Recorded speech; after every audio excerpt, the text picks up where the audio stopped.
इधर आइए भाई साहब। मुसलमान हो, आतंकवादी हमला आपने नहीं कराया, जस्टिफिकेशन दे रहे हो। कब तक इस देश को सबूत देते रहोगे कि तुम आतंकवादी नहीं हो? कब तक इस देश को प्रमाण देते रहोगे कि भाई तुम इस देश से मोहब्बत करते हो? अब प्रमाण देने का वक्त नहीं है। पहलगाम में जो हमला किया वो इस देश के वासियों ने नहीं किया, वो आतंकवादियों ने किया, और वो आतंकवादी भारतीय मूल के नहीं थे। लेकिन जब भी कोई हमला होता है, हमला करने वाला भारतीय नहीं था, लेकिन गाज किस पे गिरी? भारतीय व्यक्ति पे गिरी, भारतीय मुसलमान पे गिरी। क्यों जस्टिफिकेशन देना पड़ रहा है इस देश के मुसलमान को हर बात पर? क्यों इस देश में बार बार मुसलमानों को साबित करना पड़ रहा है कि वो देश के साथ हैं, वो देशभक्ति उनके दिल और जज्बात में घुल मिल चुकी है? इस देश ने राष्ट्रपति एपीजे अब्दुल कलाम को साहब को देखा, इस देश ने वीर अब्दुल हमीद को देखा, इस देश ने बिस्मिल्लाह खां को देखा। इसके बावजूद इस देश में मुसलमानों को जस्टिफिकेशन देनी पड़ रही है, बार बार ये साबित करना पड़ रहा है कि वो देश के साथ हैं और देशभक्त हैं। ये एक साजिश है। सवाल पूछने का समय था, कटघरे में घिरने का नहीं। अपने आप को साबित करना बंद कीजिए, आप देशभक्त थे, ये अपने आप में मानना शुरू कीजिए। मुसलमान इस देश के प्रति वफादार है और वफादार था, वफादार रहेगा। सवाल पूछिए कि पहलगाम में वो आतंकवादी आया तो आया कहां से? सवाल पूछिए कि किसका इंटेलिजेंस फेलियर है?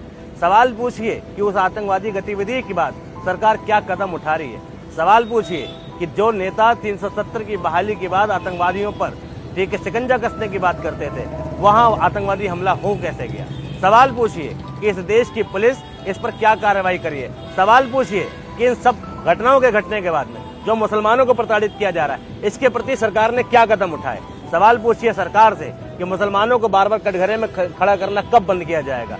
सवाल कीजिए सरकार से, क्यों ये क्वेश्चन पूछा जाता है कि हर आतंकवादी मुसलमान होता है, जबकि आतंकवादियों का कोई धर्म नहीं होता? और ऐसे सैकड़ों एग्जाम्पल हैं जिसमें आतंकवादी मुसलमान नहीं था। इजराइल जो हमला कर रहा है फिलिस्तीन पे, क्या इजराइल मुसलमान की कैटेगरी में आता? वो तो यहूदी था।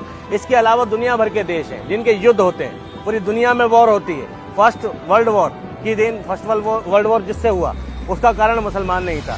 द्वितीय विश्व युद्ध का कारण मुसलमान नहीं था। हिरोशिमा पे बम गिरा, लेकिन नागासाकी में बम गिरा, आज तक बच्चे पैदा होते, मुसलमान नहीं था।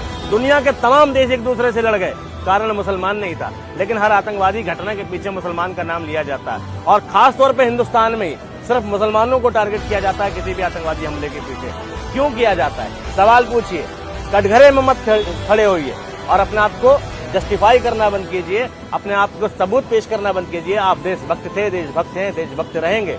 इसलिए सवाल पूछिए इस देश की सरकारों से। जय हिंद, जय भारत।